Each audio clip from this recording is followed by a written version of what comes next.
Bu nehrin vadisi, tartışmasız en verimli bölgedir tüm Kamçatkan Yarımadası.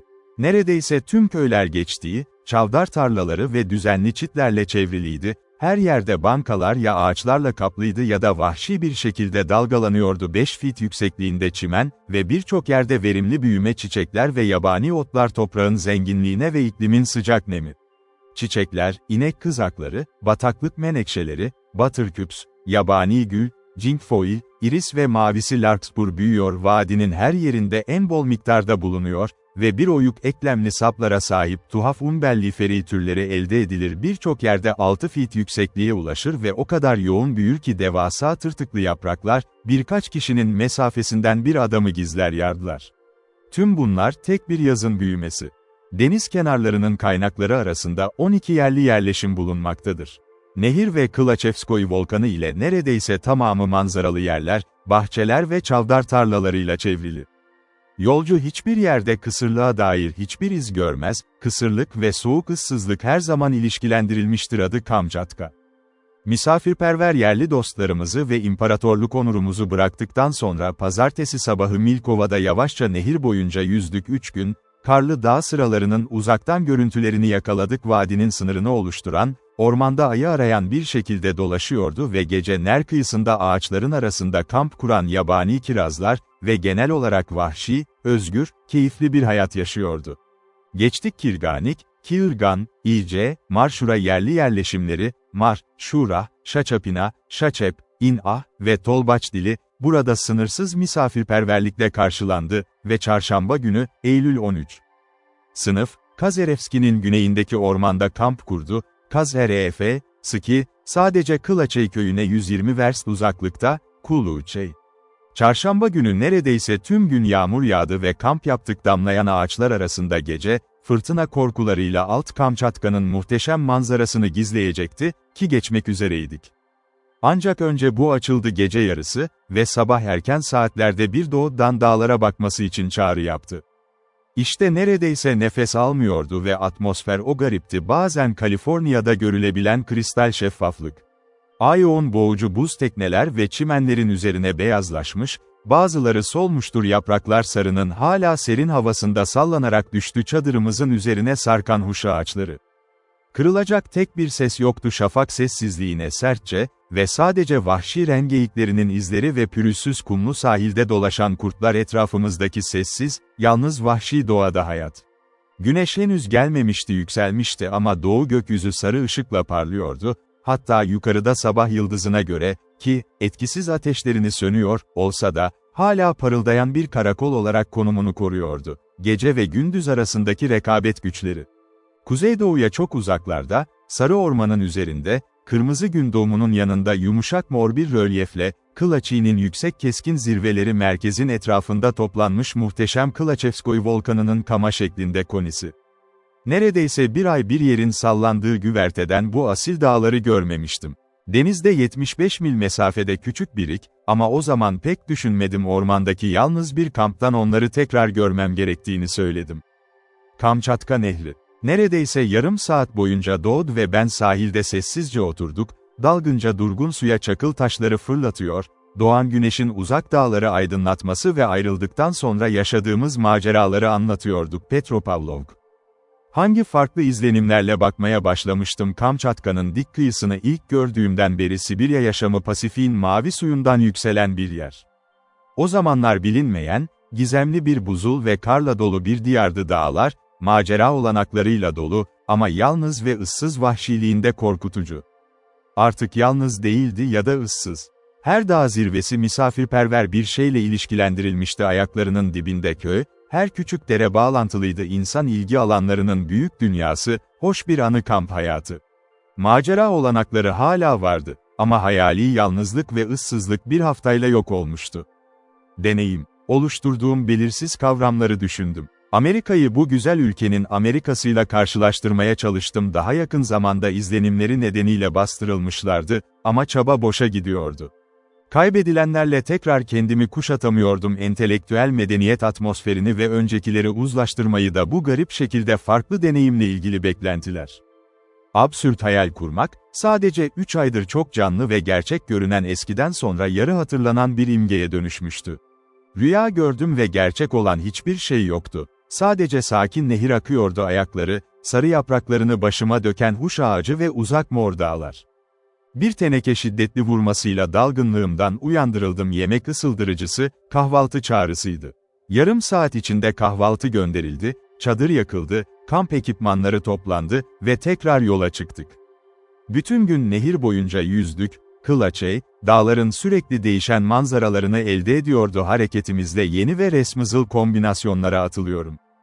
Kuzeye, karanlıkta Kazerevski'ye ulaştık ve mürettebatımızı değiştirerek, yolculuğumuza gece boyunca devam ettik. Cuma günü gün doğduğunda Kristi, geçti ve öğleden sonra saat 2'de geldi. Petropavlovk'tan sadece 11 gün uzaktaydı. Kılaçey köyü sağda açık bir ovada yer almaktadır. Kamçatka Nehri'nin kıyısında, muhteşem Kılaçevskoy volkanı ve onu diğerlerinden ayıracak hiçbir şeyi yok. Kamçadal kasabaları, cesurluğu ve manzaralı güzelliği dışında durum. Tam olarak mükemmel grubun ortasında yer alıyor. Nehrin girişini koruyan izole zirveler ve gölgelenmiştir sık sık iki volkanın yoğun, siyah dumanı tarafından kaplı. Öyleydi 18. yüzyılın başlarında birkaç Rus köylü tarafından kurulmuştur. Rusya'nın merkezindeki evlerinden alındı ve tohumlarla gönderildi ve uzak Kamçatka'da bir koloni kurmak için tarım gereçleri kullanıyordu. Bir Asya boyunca 6000 millik uzun maceralı bir yolculuk Tobolsk, Irkutsk, Erkosk, Yakutsk ve Kolyma, nihayet istemsiz göçmenlerden oluşan küçük grup yarımadaya ulaştı ve cesurca Kamçatka Nehri'ne yerleşti, büyük volkanın gölgesi altında. Burada onlar ve onların soyundan gelenler 100 yıldan fazla yaşadıklarını, neredeyse oraya nasıl geldiklerini ve kim tarafından gönderildiklerini unutmuştu. İkisi de sık sık patlamalara ve hareketliliğe rağmen köyün arkasındaki volkanlar, konumu hiç değişmemiş ve sakinleri ara sıra yanmanın derinliklerinden gelen uyarı mırıltıları, kraterler ve sık sık üzerini süzülen kül yağmurları evlerini ve tarlalarını. Herküleynüm ya da Pompei'yi hiç duymamıştı, olası bir tehlikeyi yüce bulutu ile ilişkilendirmezler. Kırık zirveden hoş havada yüzen duman Kılaçevskoy, yani daha küçük ama eşit derecede düşük gürültülü sesler tehlikeli olan komşu, uzun kış boyunca uyanıklığını gösterir geceler. Belki bir yüzyıl daha geçmeden, hiçbir şey getirmeden geçebilir küçük köyde ciddi bir felaket, ama duyduktan sonra Kılaçevskoy volkanının 60 mil mesafedeki gürültüsü ve görmek ara sıra çıkardığı yoğun siyah buhar hacimleri, volkanik ihtişamına geniş bir mesafe bırakmaktan tamamen memnun hissetti ve Kamçadalların böyle bir alanı seçmedeki cesurluğuna hayran kaldı yerleşimleri için. Kılaçevskoy, hem en yüksek hem de en yüksek olanlardan biridir. Tüm büyük volkanik zincirlerdeki kesintisiz aktif volkanlar Kuzey Pasifik'te. 17. yüzyıldan bu yana çok az yıl daha büyük ya da daha az şiddet patlaması olmadan geçti, hatta şimdi, birkaç ay boyunca düzensiz aralıklarla alev alıyor ve külleri yarımadanın tüm genişliğine ve her iki denize serser. Kışın kar, 25 yıl boyunca külle kaplanır. Kılaçey çevresinde kilometreler, kızaklarla seyahat etmek neredeyse imkansız. Yıllar önce, yerlilerin anlatımlarına göre, korkunç bir ihtişam patlaması oldu.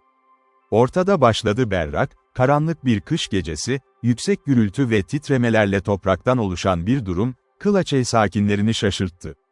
Uyudu ve onları korkuyla kapılarına getirdi. Karanlıkta çok uzakta kışın gökyüzü, başlarının 16.000 feet yüksekliğinde, gözetli bir sütun parlıyordu. Kraterden çıkan alev, büyük bir ateş hacmiyle taçlandırılmış buhar. Yüksek gürültüler ve soluk yankılar arasında iç bölgede, erimiş lav geniş ateşli nehirler halinde aşağı akmaya başladı. Karla kaplı dağ yamacı, tabanına kadar yarı yol boyunca Kristi köylerini aydınlatan parlayan bir ateş kütlesiydi. Kazerevski ve Kılaçey güneş gibi oldu, bütünü aydınlattı. 25 mil yarıçaplı bir ülke. Bu patlamanın şu olduğu söylenir: yarımadanın üzerine 300 verst boyunca kül saçmışlar, 1,5 inç derinlik. Lav henüz kar çizgisinin altına çok fazla inmedi, ama gelecekte bu sürecin bunaltmaması için hiçbir sebep göremiyorum. Kılaçey yerleşimi ve Kamçatka Nehri'nin kanalını ateşli bir sel. Volkan, bildiğim kadarıyla, hiç tırmanış görmedi ve bildirilen yükseklik, 16.500 feet, muhtemelen yaklaşık tahmindir bir Rus subayının işi. Ancak kesinlikle en yüksek zirvedir Kamçatkan Yarımadası'nın bir yerinde ve muhtemelen 16.000 feet'i aşma ihtimalidir, sonra onun altına düşerdi.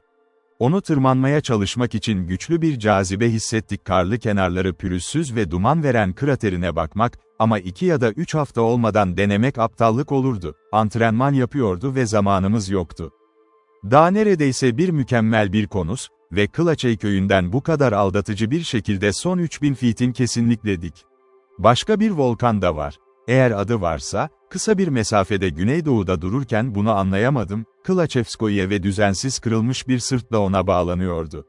O yükseklik olarak ikincisine yaklaşmaz, ama ateşini çekiyor gibi görünür, aynı kaynaktan malzeme alıyor ve sürekli siyah saçıyor. Doğu rüzgarının beyaz üzerinde büyük bulutlar halinde sürdüğü buhar Kılaçevskoye'nin yanlarını da kapsayacak kadar bazen neredeyse görünmez hale geliyor. Kılaçay'da, köyün yerel yargıcı, Starosta'nın büyük ve rahat evinde eğlendik. Odamızın duvarları neşeyle dolu bir şekilde figürlü kaliko ile asılıydı, tavan beyaz pamuk matkap ve kaba çam mobilyaları sabunla yıkanmıştı ve en son temizlik derecesine kadar kumla. Kaba bir Musa olduğunu sandığım yapılmış bir fotoğraf, altın renkli bir çerçeveye asılıydı köşe, ama mantıklı peygamber görünüşe göre gözlerini kapatmıştı, yanmış sayısız mumun dumanından kaçının onurunu ve yüz ifadesi biraz bozulmuştu. Sonuç, Amerikan üretimi masa örtüleri üzerine serilmişti, pencerelerle örtülü pencerelerde masalar, çiçek saksıları duruyordu, biraz kapının karşısındaki duvara askılı ayna ve tüm küçük şeyler odanın armatürleri ve kaba süslemeleri bir zevkle ve erkeklik zihninin hayran olabileceği ama asla hayran olmayabileceği genel bir bakış açısı taklit edebiliyor. Amerikan sanatı da bu kulübeye bir zarafet katmıştı. Vahşi doğa, çünkü kapılardan birinin arkası süslenmişti, Virginian yaşamı ve manzaralarının resimsel eskizleri, becerikli porte krayon kalemi. Pope'un bilinen repliklerini düşündüm. Bildiğimiz şeyler ne zengin ne de nadir değil. Ama nasıl geldiklerini merak ediyoruz. Böyle rahat, hatta lüks yerlerde, biz tabii ki, geri kalanını hoş bir şekilde vefat etmeyi başardı. Gün, Kılaçay'da hangi rotayı seçeceğimize karar vermemiz istendi, kuzeye giden yolculuğumuz. En kısa ve birçok açıdan en iyisi, genellikle Rus tüccarlar tarafından alınan bir yerdi, Kızıl'ı geçerek, Tigil kadar uzanan Orta Dağ sırasıyla Yolovka ve ardından batı kıyısını takip ederek yarımada, Okhotsk denizinin başına kadar uzanan bir yarımada. Buna karşı tek itirazlar sezonun geç kalması ve derin bulma olasılığı. Dağ geçitlerinde kar var, tek seçeneğimiz devam etmekti. Kılaçay'dan doğu kıyısına doğru yolculuğumuz Dranka, dağların önemsiz tepelere büründüğü yer ve oradan Kamçadal köyü Lesnoy, geçerek Okhotsk denizi. Bu güzergah, Yolovka geçti, ancak bunun uygulanabilirliği çok daha kesindi. Birçok yerliyle uzun süreli görüşmelerden sonra, ülke hakkında bir şeyler bilmesi gerekiyordu ama dikkatli sorumluluktan kaçınmak için mümkün olduğunca az şey anlatarak binbaşı Yolovka geçidini denemeye karar verdi ve kanoların hazır olmasını emretti. Cumartesi sabahı bizi Yolovka nehrine taşımak için. En kötü ihtimalle dağları aşmayı başaramadık ve oraya ulaştık. O zaman Kılaçay'a dönmek ve diğerini denemek için yeterli zaman olurdu. Güzergah, kış açılmadan önce bu güzergah. Rotamızla ilgili önemli soruya karar verdikten sonra kendimizi birkaç zevkin sınırsız keyfine kadar uzatıyoruz. Küçük ve sakin Kılaçay köyü bunu sağlıyordu. Vardı, öğleden sonra yürüyüşü yok, Rusların dediği gibi, gösterim yapabildik, kendimizi ve halkı görmek, yıpranmış bir sergide olmazdı ve halka açık bir yürüyüş yolunda hava lekesi giysiler oldukça popüler olmuştur. Uygun bir şey, mümkün olsaydı. Başka bir şey denemeliyiz. Duyabildiğimiz tek eğlence yerleri köydü, hamam ve kilise ve binbaşı ile birlikte geç saatlerde başladık öğleden sonra, bu ilgi çekici noktaları yapmak amacıyla modern turistlerin en onaylanmış tarzında. Açık nedenlerle önce hamamı aldı. Buharlı banyo yapmak çok hafif bir türdü dağılma ve eğer temizlik neredeyse tanrısallık, hamam kesinlikle kiliseden önce olmalı. Ben Doddun Kamçadalların, kara hamamları, neden bahsettiğini sıkça duyuyordu ve ne demek istediğini tam olarak bilmeden biraz belirsizdim. Bu, kara banyoların, mürekkep gibi bir sıvıda alındığı izlenimi. Kamçatkan üretimi, kendine özgü caydırıcı özelliklere sahipti. Banyoya, siyah, demek için başka bir sebep bulamadım. Ancak Kılaçay'daki, kara banyoya, girdiğimde hatamı anladım ve sıfatın uygunluğunu hemen kabul etti.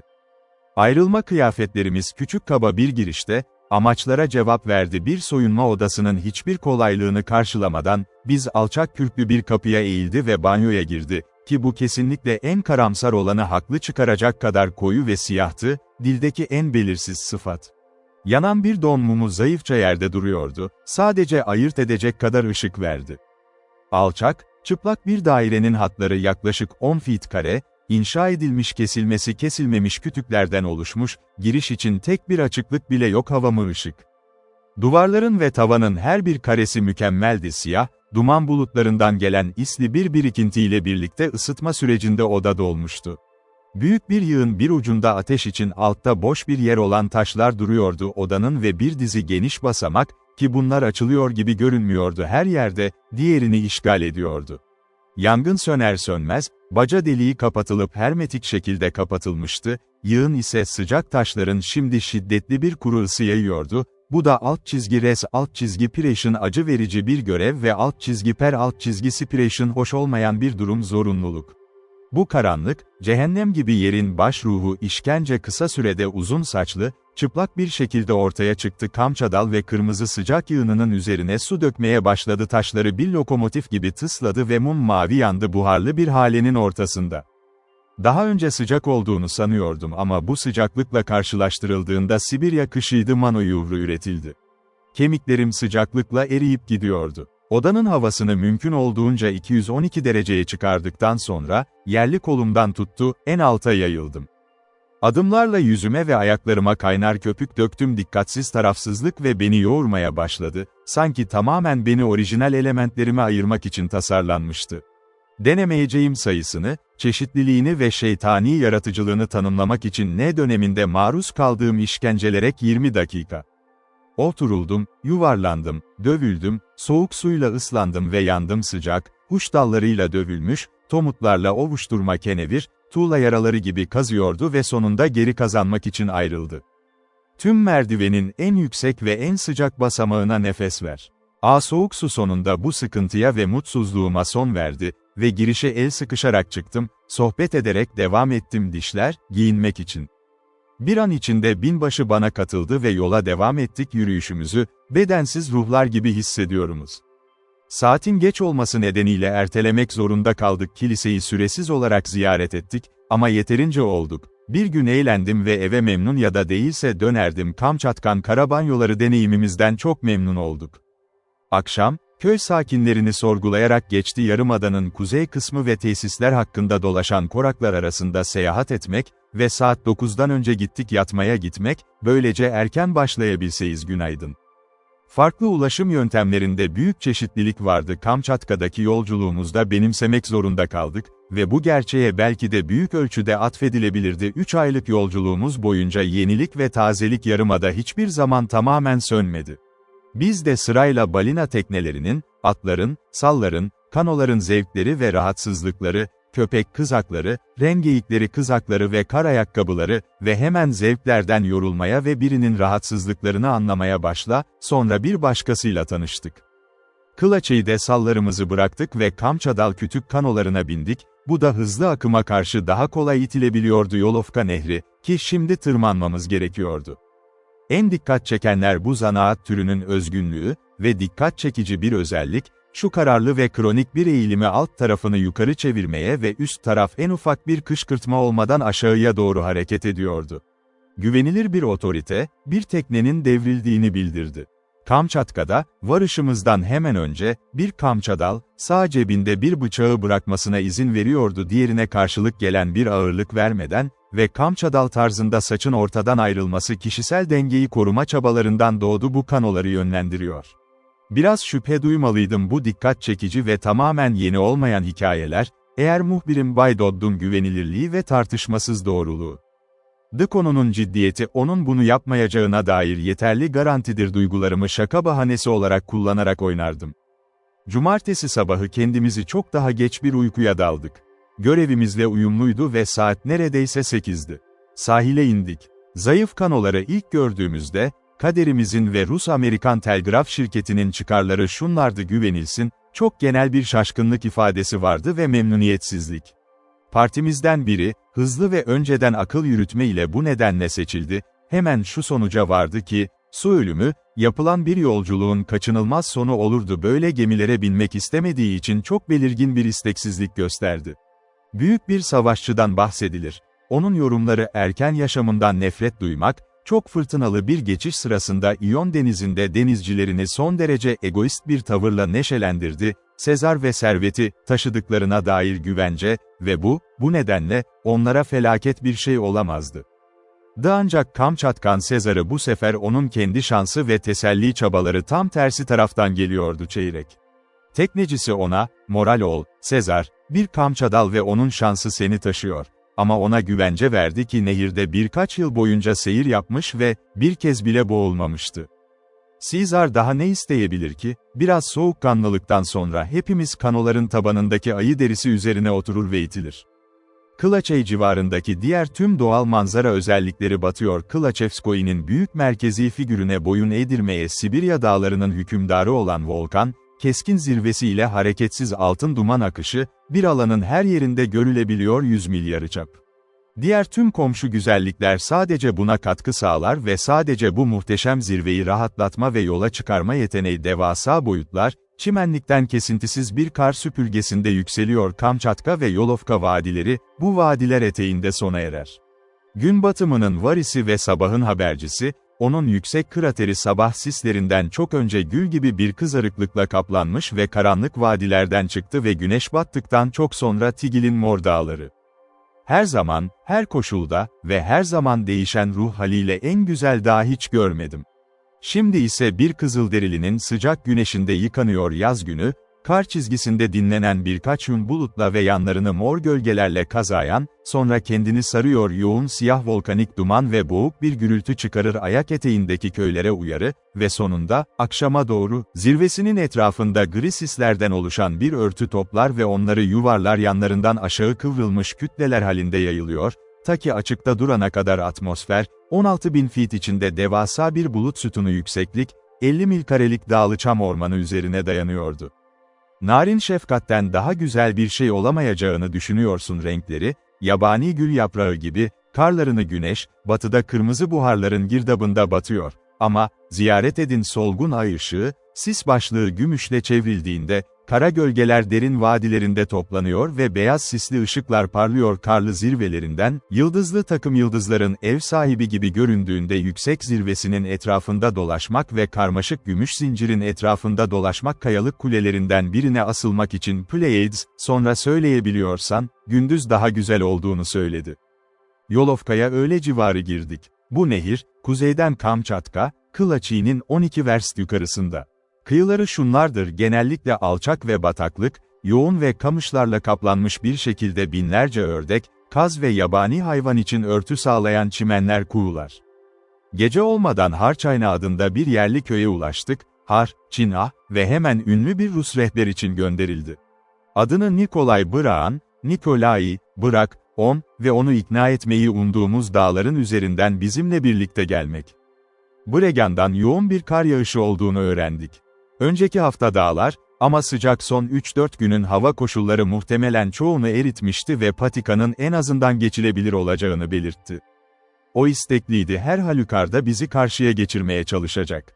Büyük ölçüde kurtulmuşum endişe. Yıl 17'si sabahı erken saatlerde Harçina'dan ayrıldık ve nehir üzerindeki tırmanışımıza devam ettik. Hızlı olması nedeniyle ana akımda birçok akımdan birine döndük. Protoks, yani nehrin burada bölündüğü kollar ve 4 saat boyunca yavaşça direkleri tırmandı. Kanal çok dolambaçlıydı ve dar olduğu için, banka bir kürekle dokunulabilir kenarında ve birçok yerde huş ve söğüt ağaçları dere üzerinde birleşti, altından geçerken başımıza sarı yapraklar düşürüyordu. Ve orada, kıyıdan suya sarkıyan uzun, çatlak ağaç gövdeleri vardı. Yosunla yeşil olan kütükler derinliklerden uçlarını yukarı itiyor ve birden fazla kez duracak gibi görünüyorduk. Geçilmez bir bataklığın ortasında, Nikolay Alexandrovich, rehberimiz, Kimkano bizimkilerden önce geldi. Eğlencemiz için bazı monoton şarkıları söyledi. Kamçadalların hüzünlü şarkılarını ve Dood ile ben sırayla Orman, Kingdom Coming ve Up ID. Müzikten yorulduğumuzda, Dostane bir uyum yaptık, dar kanoda bacaklarımızı ve ayı derislerimizin üzerine uzanıyor, derin uykuya dalmış, suyun sıçraması ve sürtünme sesi onu rahatsız etmeden kulaklarımızın dibinde direkler. O gece yüksek kumlu bir plajda kamp kurduk, suyun üzerinde, Yolovka'nın 10 ya da 12 mil güneyinde. Sıcak ve sakin bir akşamdı ve hepimiz ayı derislerimizin üzerinde otururken kamp ateşi, sigara içmek ve günün maceralarını anlatmak, dikkat, aniden uzak gibi alçak bir uğultu tarafından çekildi. Gök gürültüsü, ara sıra patlamalarla eşlik ediyordu. "O da ne?" diye talep etti binbaşı hızlıca. "O," dedi Nikolay ciddi bir şekilde, içkisini boşaltırken, duman ciğerleri, Klaçevskoy volkanı zirveye mi konuşuyor? Suveyliç, Sovel, kaşıntı. "Konuşmada özel bir şey yok. Ben, diyelim," dedi Dodd kuru bir şekilde, "bunu yeterince yüksek sesle bağırıyor." Yankılar birkaç dakika sürdü. Ancak zirve Suveyliç hiç cevap vermedi. O talihsiz dağ pervasızca volkanik enerjisini erken yaşamında harcamış ve artık yoktu güçlü yoldaşının gürültülü bağırışlarına cevap veren bir ses. İşte Kamçatka'da volkanların şövalyeler kadar çok olduğu bir dönemdi. Kral Arthur'un masasının etrafında ve yarımada titreyerek bağırışlarının gök gürültüsü ve gece yarısı neşesi, ama bir tane sonra bir diğerinde ise kendi ateşli akıntılarıyla boğulmuşlardı Silut, sonunda Klaçevskoy yalnız kalana kadar, onun sesini çağırana kadar uzun kış gecelerinin sessiz saatlerinde eski arkadaşlar, ama kendi gücünün uzak hafif yankılarından başka bir yanıt duymadı ses. Ertesi sabah erken saatlerde coşkulu müzikle uyandım. "Ah, Susan, Naa, benim için ağlama," ve dışarı sürünerek çıktı. Çadırda, yerli teknecilerimizden birini davul çalırken şaşırttım bir tavada ve neşeyle bağırarak. Lite'nin de telegraf vurdu. 2000 zenci öldürdü. Gözlerimi kapatıp kardeşimi delikle. "Susan, Naa, ağlama."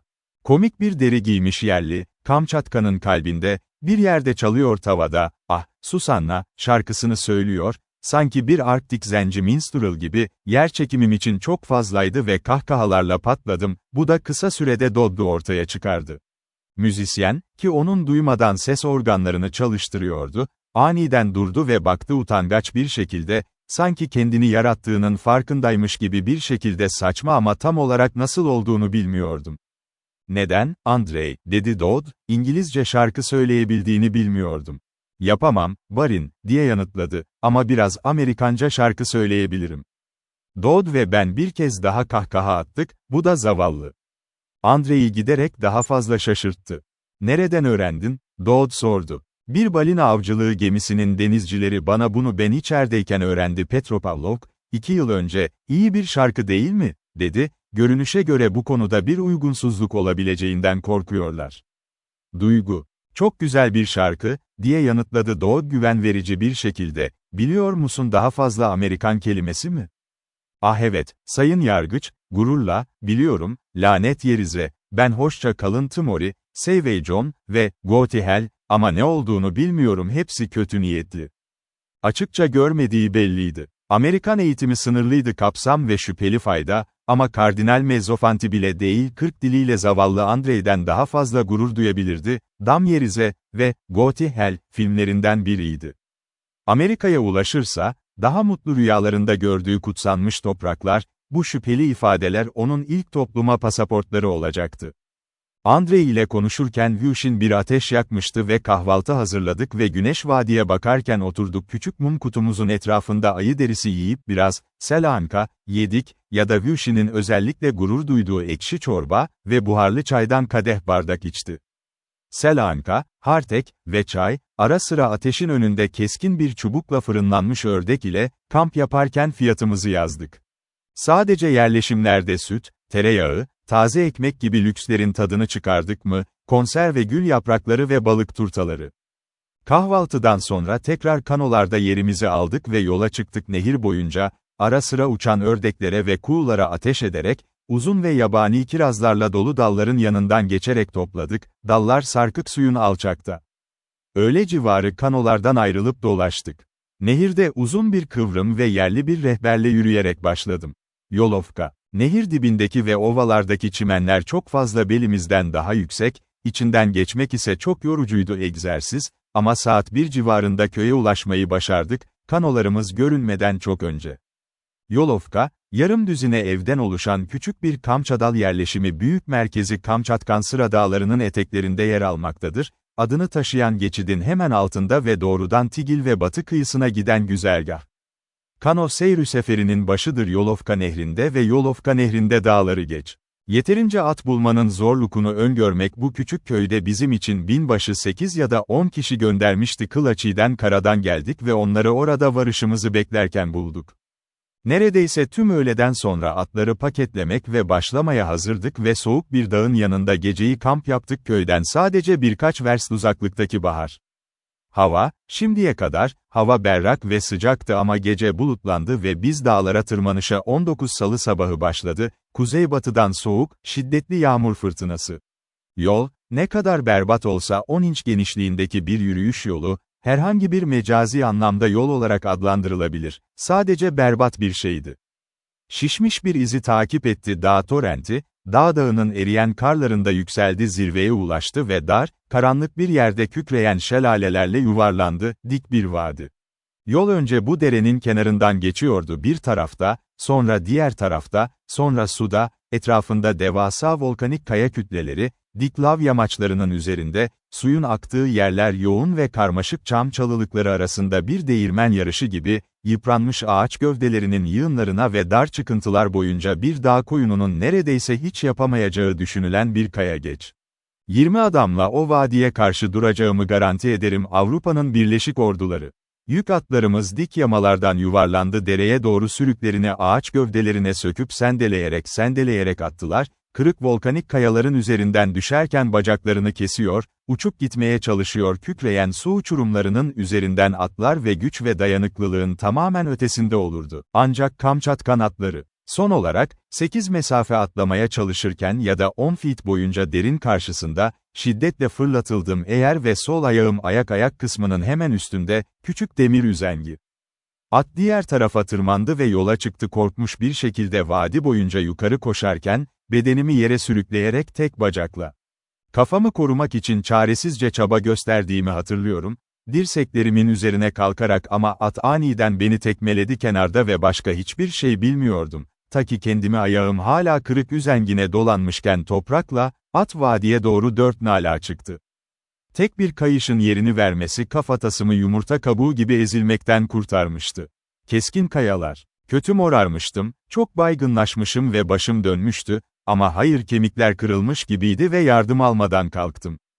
Şu ana kadar binbaşı çabuk öfkesini güçlü kontrol altında tutmuştu. Ama bu çok fazla olduğunda, zavallı Nikolay'ye en öfkeli hakaretleri savurdu bizi dağların üzerinden böyle korkunç bir geçitle geçirdiği için ve Tigil'e ulaşacağımız zaman en ağır cezayı vererek tehdit etti.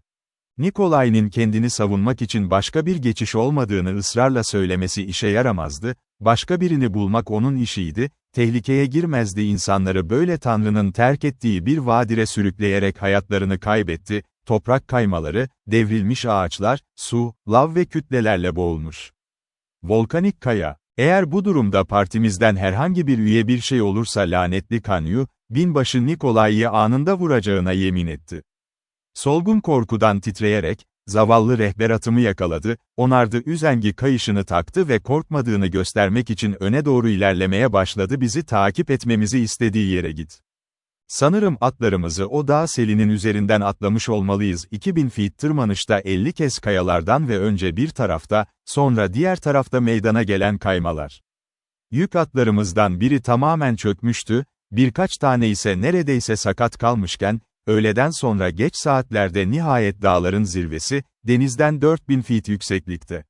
Önümüzde, yarısı gri fırtına bulutları ve yoğun sisle gizlenmiş, geniş bir alan vardı düz bir sığır, 18 inç derinliğe kadar kaplı, yumuşak bir yoğun bir arktik yosun yastığı ve devasa bir su gibi su tutuyor sünger. Ne ağaç ne de herhangi bir simge yer görünemiyordu, hiçbir şey yoktu ama yosun ve uçan skut.